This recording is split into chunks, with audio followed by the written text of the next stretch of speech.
Hello mga ka-agri, welcome back again sa ating channel na Agriculture. So tara mga ka-agri, samahan niyo po akong muling matuto at tumambay dito sa ating channel. So yun, title for today, Crayfish Life Cycle. Ayan. So yun mga ka-agri, medyo may pagka-documentaries tong gagawin natin ngayon, no? Okay, sige, simulan na natin. Okay. Yung una, sige, lifespan muna ng crayfish natin. So, base sa research, ang lifespan daw ng crayfish ay tumatagal ng 3 to 8 years long. So, yun. So, para sa mga nag-aalaga po na sa atin dyan ng mga ka-agris po, good news po ito, no? Kasi matagal-tagal po yung lifespan ng crayfish pala, 3 to 8 years. So bago pa siya umabot dun sa sa kanyang lifespan, pinakahangganan ng kanyang buhay, for sure naman no, nakapag-produce ka na ng maraming krillings nito.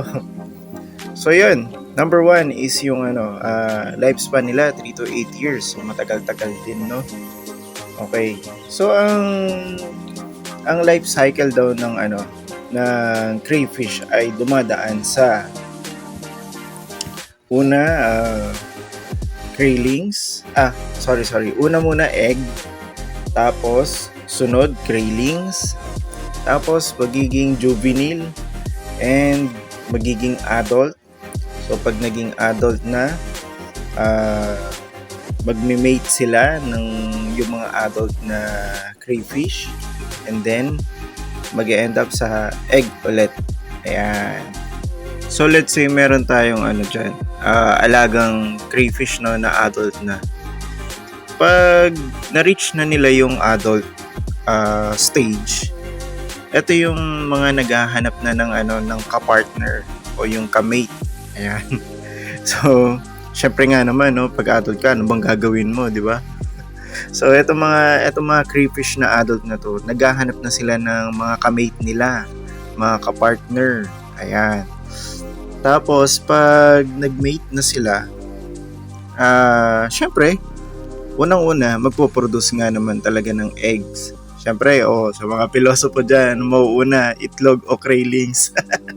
Syempre, itlog muna, di ba? So, pag nag-mate na yung mga adults na crayfish,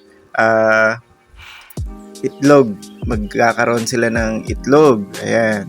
So, si female crayfish, siya yung magdadala ng itlog. Siya yung magpo-produce ng itlog. Yan. So, ang tagal ng hatch ng egg na crayfish ay 2 to 20 weeks. What? Ang tagal.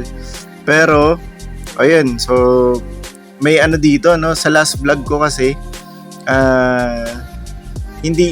ang sinasabi ko doon, hindi ko alam kung kailan siya mangingitlog. Pero dito naman na forecast nila no, kung kailan mapipisa yung itlog ng crayfish. So ang sabi dito 2 to 20 weeks. So yun, after ng 2 to 20 weeks, syempre mapipisa yung mga yan, magiging krillings na yung mga yan. So, ito na yung, ano ba yung tsura ng krillings? Ito yung mga maliliit na version nila. So, yung mga babies. Makikita mo yan pagdating ng pag napisa na yung mga itlog, makikita mo sa tiyan ng nanay na merong mga maliliit na crayfish, no, na buo na talaga, as in buo na sila, kamukha nila, ka-shape nila, pero maliit na version. Ayun. So, yung mga krillings na yan, ingatan nyo rin sila kung nasa stage na kayo na meron na kayong mga crayfish. So, yun. Kasi, sila, mga subject for food sila. Kaya, karamihan sa mga nag-aalaga natin dyan ng mga ka-agris, pagdating ng stage na buo na yung mga krillings doon sa tiyan ng nanay, ang ginagawa nila is pinapagpag nila, no? Sineseparate na nila doon sa tiyan ng nanay, kasi kahit yung mismong nanay na crayfish, possible na pwede silang kainin. So, isa yan sa mga dapat natin tandaan na kapag buo na yung mga alaga nating crayfish dyan, yung mga krillings, kailangan na natin silang ihiwalay dun sa mismong nanay. Kasi, nag-success nga tayo dun sa pagpipisa, no? Pag-alaga or pagpisa ng krillings. Hindi natin natanggal yung nanay, possible na maubos din yun, pwede niyang kainin. So yun, tsaka malalambot pa yung mga shells niyan. So talaga, madali lang silang kainin para sa mga adult crayfish, no. Okay. Sige, next natin yung juvenile na tinatawag, no. So sa mga juveniles naman, ito yung mga lumalaki na siya ng mga 1 inches, 2 inches. So yun, ang mga pinapakain na dito actually mga same food na rin sa adult po. Pa adult na to. Ibig sabihin matibay-tibay na to, no, yung compared sa mga krillings natin na malalambot pa yung shells, no? Siyempre, kung hinihiwalay yung mga krillings, actually hinihiwalay din sila. Kasi posible pa rin silang kainin ng mga adults. Kasi imagine niyo yung mga adults na crayfish, no? Tayo nga, pag hinahawakan natin, nabibigla tayo, di ba? So, yun, malakas kasi yung grip ng mga adult na crayfish. Pwede pa rin sila, possible pa rin sila na subject for food para sa mga adult crayfish. Kaya, nihiwalay din sila. And at the same time, kapag nag-aalaga na tayo ng mga ganito, mga juveniles, sinesetapan na rin natin yung mga aquariums natin ng tawag dito, yung mga PVC na, yun, yung mga hideouts nila. Ganun. So, yun. Tapos na tayo sa eggs, and then tapos na rin tayo sa krillings, and then sunod sa krillings, tapos na rin tayo sa juvenile. So etong proseso na to, guys, mga ka-agrees, huwag kayong magtaka, no, kung makakakita kayo minsan sa aquarium nyo ng parang patay na crayfish. Actually, hindi po siya patay. Lalo na kung makikita nyo na empty yung shell. Pag hinawakan nyo tapos empty yung loob, ibig sabihin po nun, hindi po namatay yung alaga natin na crayfish po, no? Kasi dumadaan po talaga sila sa stage din po ng pagmomolt. Ayan, nasa molting stage din po sila. So from krillings, magmomolt yan kasi lalaki siya.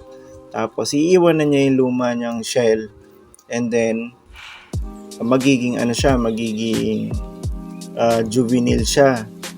Tapos sa stage na kailangan na niya maging adult, magmomolt ulit po yan, mga ka-agrees.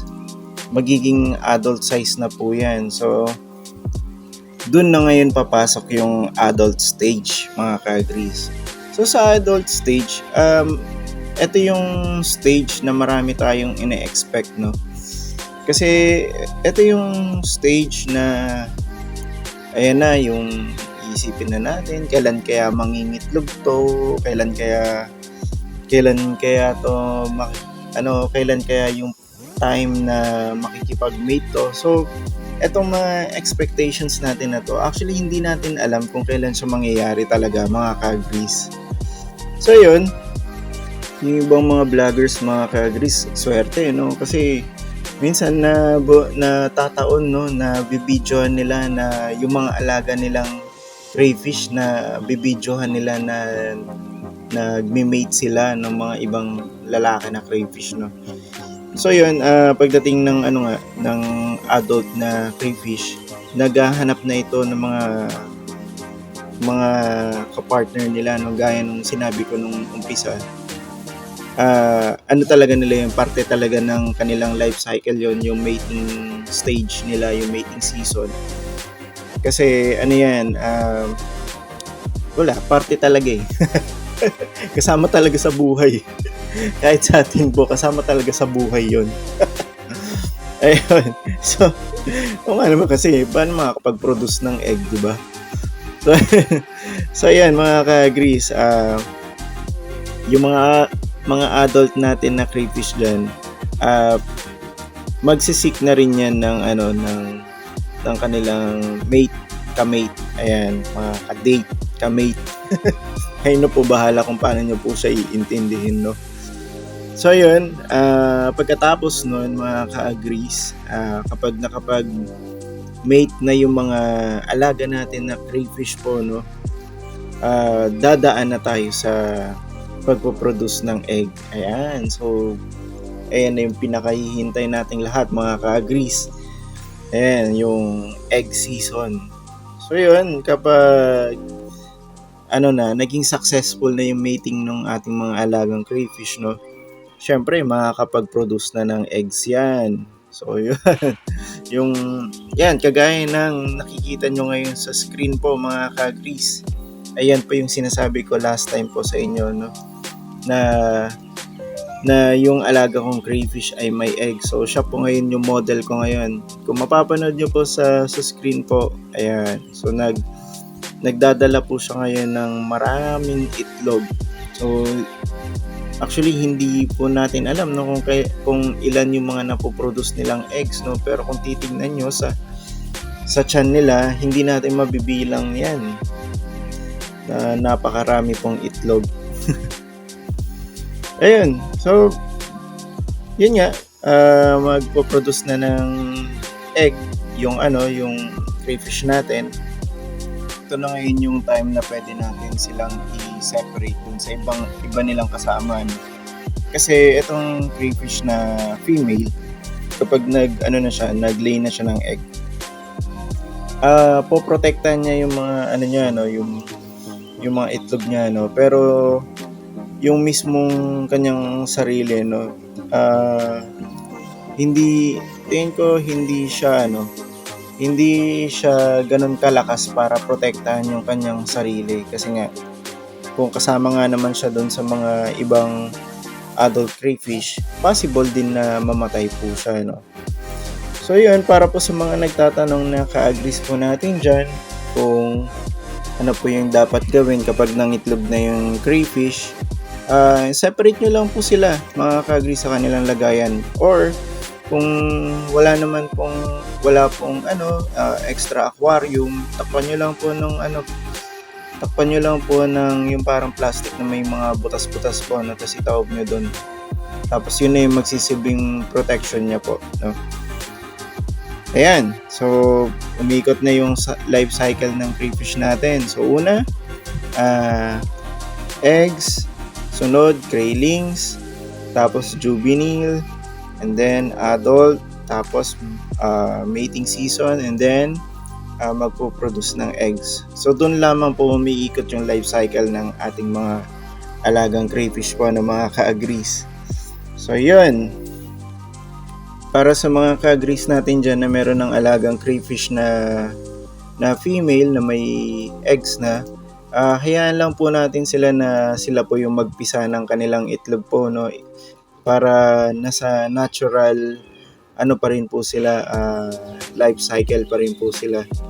Pero yung iba naman, may mga instances na namamatay yung nanay, tapos yung eggs sayang naman, paano nga naman kung walang nanay, no. So based din naman sa research ko, kapag fertile naman yung egg, mabubuhay pa rin naman po yung egg, no. So yung ginagawa ng iba, ini-incubate nila, no, nilalagay nila sa parang tube, tapos tinatakpan, and then yun.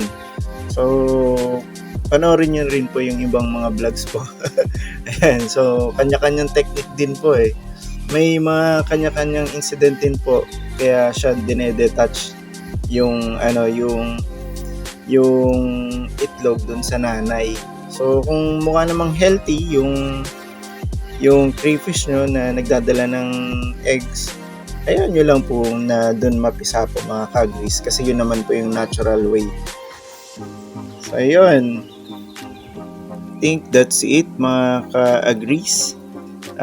Dito sa pinapanood natin ngayon, no, mapapakita ko po sa inyo maya-maya kung ano yung itsura po nung eggs nung aking alaga na crayfish, no. So nung last vlog ko is diniscuss ko yung iba-ibang kulay, no, kung ano yung ibig sabihin ng kulay dun sa mga eggs ng crayfish. So yun, ibang usapan din po yun. So yan, ipapakita ko po sa inyo yung itsura ng itlog ng crayfish ko. So kayo na po humusga kung ito po ay fertile o hindi. kasi sabi nila kapag kulay orange, not fertile, 'di ba? Sabi dun sa vlog ko. And pag ano naman, kapag yellow tapos may white spot, ibig sabihin naman nabubuo yung itlog o kaya nagiging crayling siya. So ito mga ka-grease, papakita ko po sa inyo kung ano po itsura.